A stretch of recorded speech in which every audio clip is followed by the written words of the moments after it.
사람들이 살면서 세 가지 집이 있다고 합니다. 그 첫 번째 집이 우리가 사는 가정입니다. 또 두 번째 집은 하나님의 집, 성전을 말합니다. 마지막 세 번째 집은 장차 우리가 갈 하늘나라에 있는 집, 천국을 뜻합니다.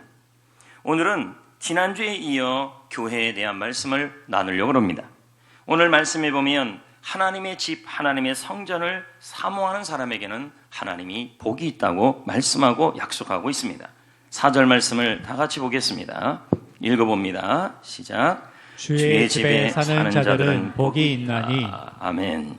이 원문의 뜻은 그 장소에 있기를 좋아하다는 말입니다. 이 말은 하나님의 집, 주의 집, 교회, 하나님의 성전에 있기를 좋아하는 사람은 하나님의 교회에 있는 것이 너무 좋은 거예요. 하나님의 이 성전에 있는 것이 너무 행복한 거예요. 그런 사람들은 하나님이 복이 있다는 것입니다. 이 복이라는 단어는 아쉐르인데 그 뜻은 하나님이 함께 하시고 하나님이 일하시고 하나님이 함께하여 주시고 통치하여 주신다는 뜻이 되는 것입니다. 성도 여러분, 하나님은 오늘도 여러분 주의 집에 사는 자들, 이 말은 주의 집에 와서 맨날 365일 잠을 잔다는 말이 아니라 그것도 감사한 일이지만 하나님의 성전을 사모하고 그 성전에 있기를 너무 좋아하고 이 성전에 있는 것이 세상에 무슨 일보다도 너무 좋아서 있는 그 사람에게 하나님께서 복을 주시는데 그 복이 뭐냐는 거예요. 세 가지를 말씀하시는데 5절 말씀에 보면 힘을 주신다는 거예요. 자, 5절을 읽어보겠습니다. 시작.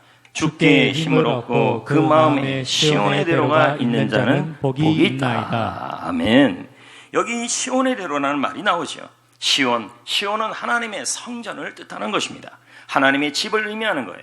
그러면 우리가 찬송도 복음성도 많이 불렀지만 시온의 대로가 있다라는 말은 어려운 의미가 아니에요. 이 말은 하나님의 성전을 향하여, 하나님의 교회를 향하여, 하나님의 집을 향하여 나가려는 마음이 어떤 꺼리낌도 없이 마치 마음이 대로처럼 마음이 활짝 열려서 고속도로 같은 마음을 품는 걸 말하는 거예요. 그래서 하나님의 교회를 향하여, 하나님의 교회에 나가는 것이, 하나님의 교회를 사랑하는 것이 마음이 활짝 열려서 대로처럼 큰 길이 열려 있어 너무너무 무슨 환경이 있고 어려움이 있는데도 그 마음은 그냥 이미 교회에 가 있어요. 너무 교회가 좋아요. 교회를 사모해요. 교회에 있는 게 좋아요. 그래서 마음이 고속도로처럼 활짝 열려 있다는 뜻이 되는 것입니다. 그런 사람을 의미하는 거예요. 물론 여러분, 성전까지의 길은 좀 이따 살펴보겠지만은 쉬운 길이 아니에요. 왜냐하면 광야도 지나야 되고 예루살렘 안에 있으면 모를까 먼 곳에서 오는 사람들도 있기 때문에 쉽지가 않아요. 그러나 하나님은 그렇게 나아가는 자는 주께 힘을 얻는다, 힘을 주신다, 이런 의미를 설명하고 있는 겁니다. 교회 생활은 마치 순례의 길과 같아요. 어려울 때도 있고 그리고 힘들 때도 있어요. 눈물 날 때도 있어요.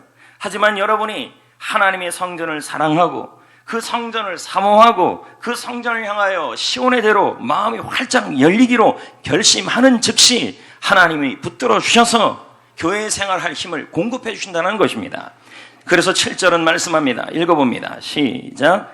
그들은 힘을 얻고 더 나아가 시온에서 하나님 앞에 각기 나타나리이다. 4절 말씀에 주께 힘을 얻고 그 마음에 시온의 대로가 있는 자는 복이 있나니 하나님이 함께 하셔서 붙들어 주신다는 거예요.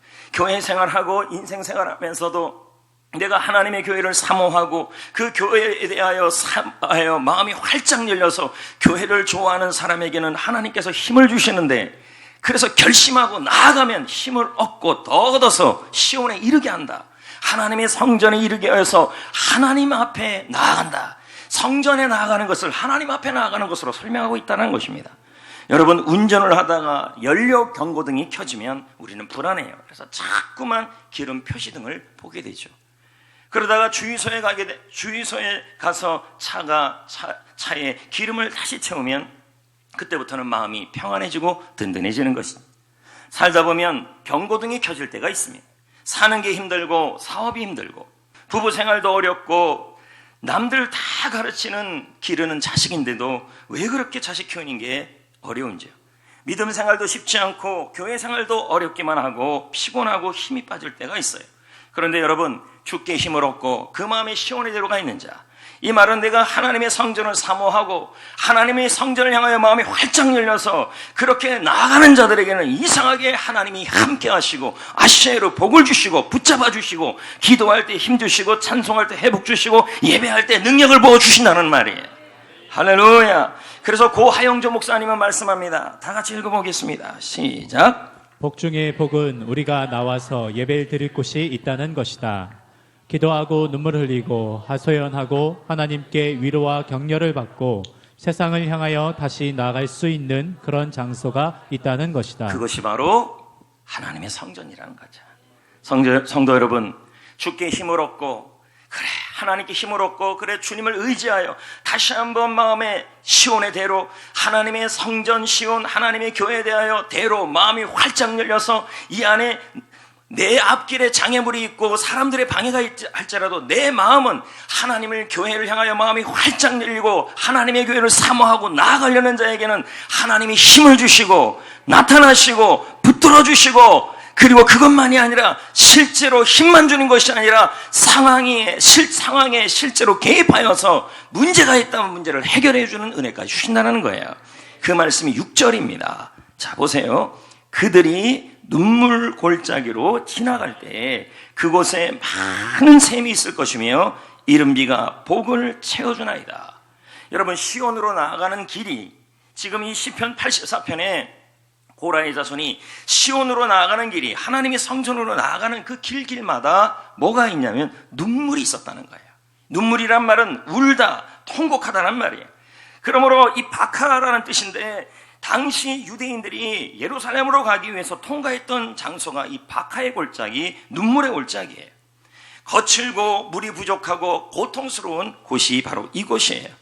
이 물도 없고 거칠고 고통스러운 이 일을 눈물의 골짜기라 그러며 인간의 힘으로는 이 상황, 하나님의 시온으로 가는데도 인간의 힘으로는 도저히 그 상황을 해결할 수 없는 그러한 일들이 일어났다는 거예요.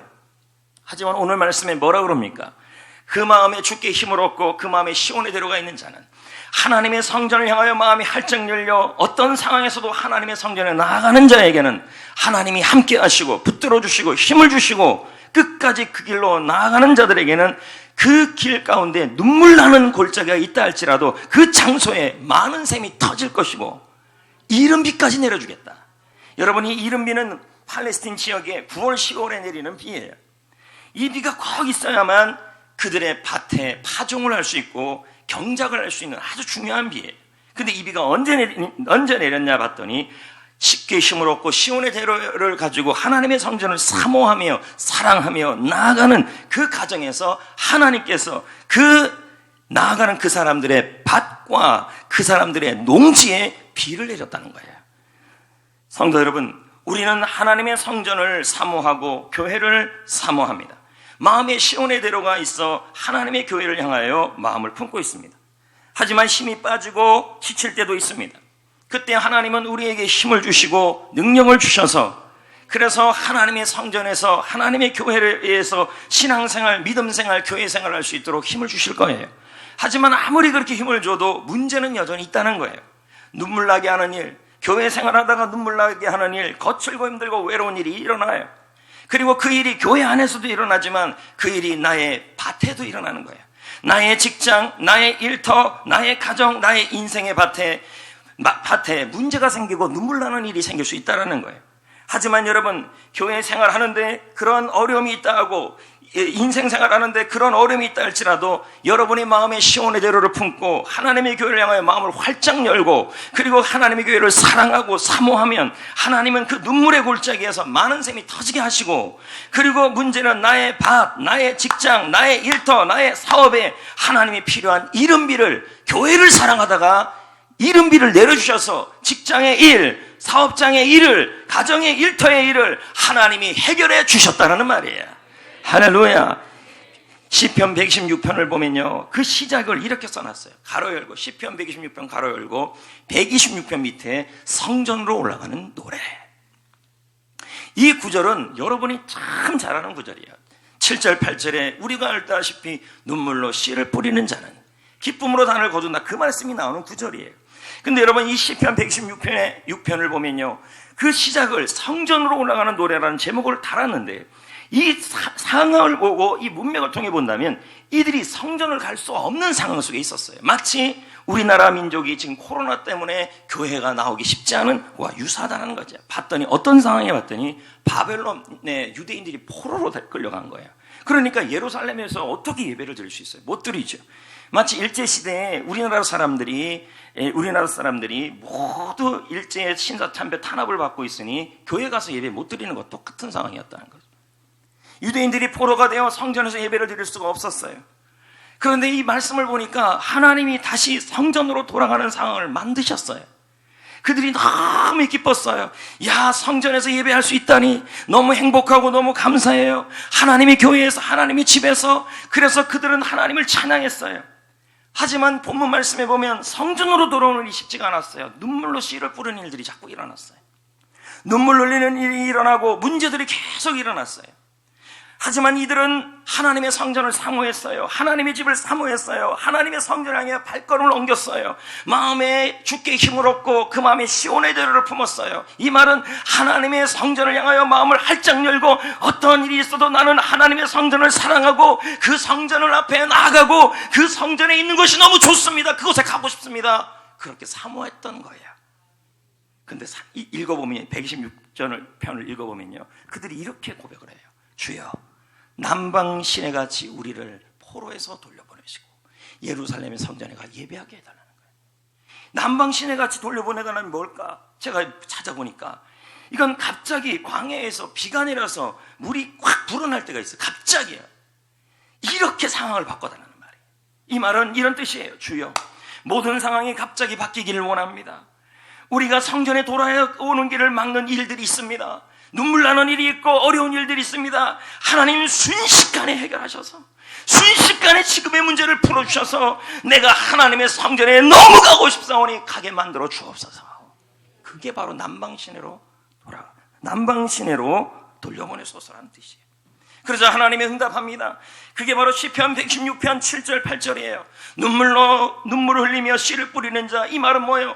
하나님의 성전에 올라가며 눈물을 인하여 희생과 희생의 씨, 섬김의 씨, 봉사의 씨, 예배의 씨를 뿌리는 자는, 눈물이 나지만 뿌린 자는 반드시 문제를 해결하시고 기쁨으로 거두게 된다고 지금 약속하고 있는 거예요. 8절도 말씀합니다. 다 같이 읽어봐요. 시작. 울며 씨를 뿌리러 나가는 자는 반드시 기쁨으로 그 곡식단을 가지고 돌아오리이더라. 아멘. 여러분, 지난주에도 말씀드렸잖아요. 하나님은 모든 끝에서 시작을 하나님의 성전에서 하신다. 하나님의 성전, 이 성전을 하나님은 사랑하고 이 성전을 사모하고 이 성전이 있기를 좋아하고 성전을 향하여 내 마음을 품는 이 마음이 시온의 대로처럼 마음이 활짝 열려서 고속도로가 뚫린 것처럼 어떤 장애물도 없이 뻥뻥 뚫려 있는 마음으로 하나님의 교회를 사모하는 자에게는 하나님께서 눈물의 골짜기가 있다면 그것을 많은 샘이 터지게 할 것이고, 그리고 이른 비를 내려서 내가 하나님의 교회를 사모하고 있는 그 순간에 나의 밭에, 나의 농사지에, 나의 일터에 하나님이 일하시는 간섭함이 시작된다는 말이에요. 이게 축복이에요. 그래서 스펄전 목사님이 말씀하잖아요. 자, 읽어볼까요? 시작. 하나님을 향해 나아가는 성도의 길은 결코 고난으로 끝나지 않는다. 하나님은 생수가 흐르는 샘이 되게 하신다. 우리는 눈물로 구덩이를 파지만 하나님은 눈물의 골짜기를 이른 비로 가득 채운다. 할렐루야. 이 이른 비가 어디에 내릴까요? 그 사람이 지금 농사짓는 그 밭에 내려야 되지 않겠습니까? 하나님의 교회를 사랑하는 사람, 하나님의 교회를 사모하는 사람, 하나님의 교회를 너무 기뻐하는 사람, 그 사람의 사업장과 일터와 직장과 자녀들과 인생 위에 하나님이 복을 내린다는 말이에요. 간섭하신다는 말이에요. 더불어 세 번째, 주께 힘을 얻고 그 마음에 시온의 대로가 있는 자는 하나님께서 하나님의 교회를 향하여, 고속도로를 보십시오. 그냥 뻥 뚫려 있잖아요. 하나님의 교회를 향하여 마음이 뻥 뚫려서 사랑하고 사모하는 그 사람에게는요, 참배의 행복을 약속하고 있어요. 자, 볼까요? 10절 읽어볼까요? 시작. 주의 궁정에서 한 날이 다른 곳에서의 첫날보다 나은즉 악인의 장막에 사는 것보다 내 하나님의 성전 문지기로 있는 것이 좋사오니. 시인은 주의 궁정에서 한 날이 다른 날의 첫날보다 낫다. 이 말은 뭐예요? 1000배로 좋다. 1000배라는 말은 천문학적 숫자 아닙니까? 1000배로 행복하다. 여러분, 시인은 성전 문지기로 있는 것을 사모하고 있어요. 성전 문지기가 뭡니까? 교회에서 봉사하는 사람, 그리고 주의 이름으로 일하는 사람.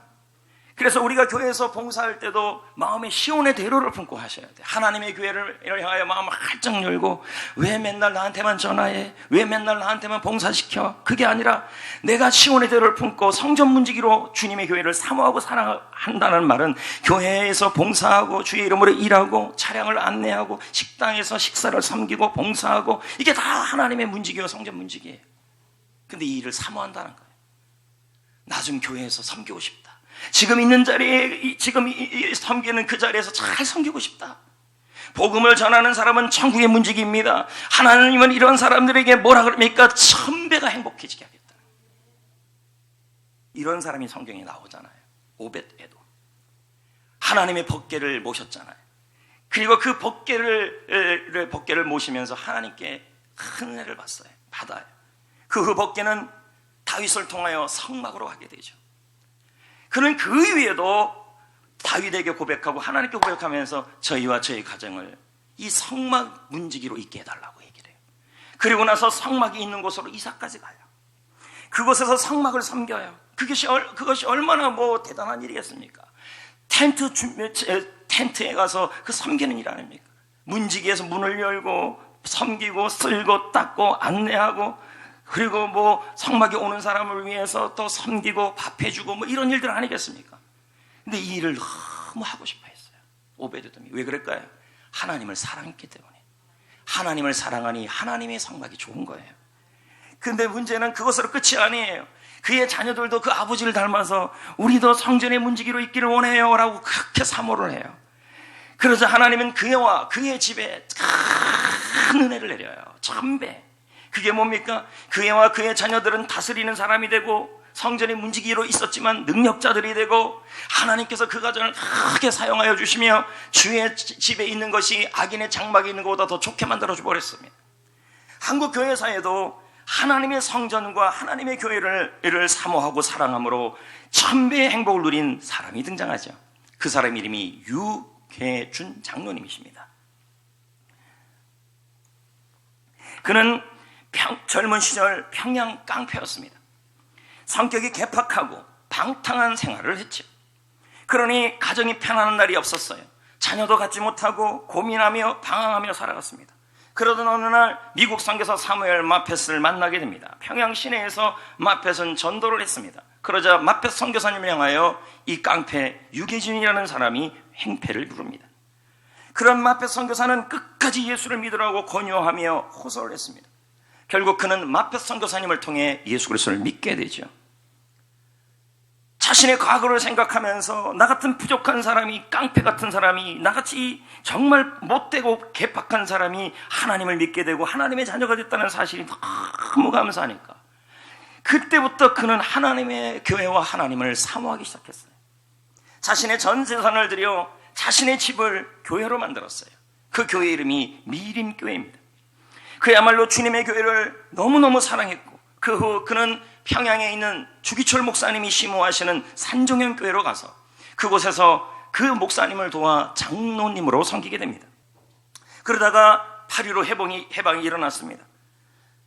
5년 지나서 한국전쟁이 일어났습니다. 그럼에도 불구하고 끝까지 평양에 남아 교회를 지키며, 주기철 목사님이 돌아가셨으니 그 교회를 지켜야 될 거 아니겠습니까? 그 교회를 지키다가 결국 인민군에게 순교를 당합니다. 하나님의 교회를 평생 사랑하고 그 교회를 붙들고 섬기고 봉사했던 결과가 바로 이렇게 돼버린 것입니다. 그의 죽음으로 8남매와 사모님이 남아버렸습니다. 이 자식들을 어떻게 키우겠습니까? 8남매, 2녀 6남입니다. 6남 2녀입니다. 여러분, 이 가정에 하나님이 1000배의 은혜를 내린 거예요. 어떤 은혜를 내렸을까요? 하나님께 조금 전에 제가 말씀드렸잖아요. 주께 힘을 얻고 그 마음에 시온의 대로가 있는 자는, 하나님의 교회를 사랑하고 사모하는 사람에게는 하나님께서 힘을 주시고, 하나님께서 문제가 있으면 그 문제를 눈물을 뭐로밖에요?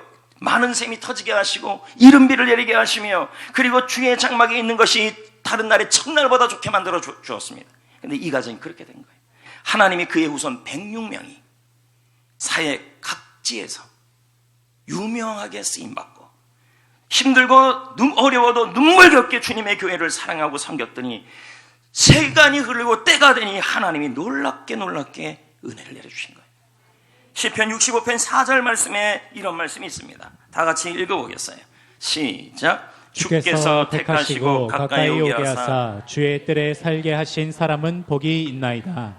우리가 주의 집 곧 주의 성전의 아름다움으로 만족하리이다. 네, 이와 같이 하나님의 성전을 사모하는 사람, 그 마음에 교회를 생각하면 뭐가 이렇게 맥히는 게 아니라 마음이 활짝 열리기로 결심하고 결단하는 사람에게는 하나님이 힘을 주시고 문제 해결의 은혜를 내려주시며 천배의 은혜를 내려주신다는 것입니다. 그러므로 이제 어떻게 해야 될까요? 이 시를 쓴 사람이 유계진 장로님처럼 그 조상이 좋지 않은 조상이었어요. 자, 볼까요? 1절에 가로 속에 이 누구의 자손의 시라고 나오는지 한번 보십시오. 읽어볼까요? 시작. 고라 자손의 시, 인도자를 따라 깃딧에 맞춘 노래. 시작. 만군의 여호와여, 주의 장막이 어찌 그리 사랑스러운지요. 이 시를 쓴 자손이 누구 자손이에요? 고라라는 거죠. 고라가 어떤 자손인데요? 조금 이따 설명하겠습니다. 근데 이 시인은 주의 장막을 너무 사랑했다는 거예요. 여러분, 이 주의 장막은 성막입니다. 후에는 성전을 의미합니다. 사랑하다는 말은요, 우리가 그냥 사랑하는 정도가 아니라 히브리의 뜻에 보면요, 물을 끓이다, 속이 탈 정도로 간절하게 원한다. 이게 사랑이에요. 하나님의 성전을 속이 탈 정도로 그렇게 사랑하고 사모하고, 어찌 그리라는 단어의 뜻은 놀라워 탄성을 질 때 나오는 감탄사예요. 우와! 하나님의 교회만 생각하면 너무 사모하니까 감탄사가 나온다는 거예요. 근데 이렇게 사모한 사람이 누구냐면 고라자손이라는 거죠. 고라자손. 여러분, 고라자손은 누굴까요? 민수기에 보면 이 고라자손이 나와요. 지금 시편에 나온 이 고라자손이 바로 민수기에 나와 있는 고라자손의 후손들이에요. 그럼 고라자손은 어떤 자손인데요? 광야에서 지도자 모세에게 반기를 들었던 자손이에요. 이것을 보면서 하나님이 도무지 이 고라자손을 그냥 둘 수 없어 하나님이 심판을 하십니다. 하나님의 지도자 모세에 대해서 반기를 들자 하나님께서는 땅을 갈라서 그 자손들을 모두 그 땅으로 삼켜버려 버립니다. 이게 민수기에 나오는 얘기예요. 그 자손이 이 고라 자손이에요. 근데 그때 그 고라 자손들이 땅에 그의 자손과 가문이 거의 몰살했어요. 그런데 그 중에 살아남은 후손들이 있었다는 거예요. 그럼 후손들이 한번 생각해 보자는 거예요. 자신의 조상 고라 자손의 후손인데 자신의 조상을 생각해 보면 부끄러워서 주의 일을 감당할 수가 없죠. 하나님을 잘 섬기지 못하다가 하나님을 잘 섬기지 못하다가 하나님께 심판받는 가문이에요. 어떻게 자신들이 이 일을 감당할 수 있어요? 부끄러워서 살 수 없는 그들에게 하나님께서 기회를 주신 거예요. 후손들에게 남은 무슨 기회를 줬어요? 성전 문지기로 사명을. 왜 그렇게 얘기할 수 있어요? 시편 84편에 고라 자손이 계속 고백을 해요. 성전 문지기로 있는 게 좋사오니 내가 성전 문지기로 있는 것이 너무 행복합니다. 이건 하나님이 그들에게 성전 문지기의 사명을 줬다는 거예요.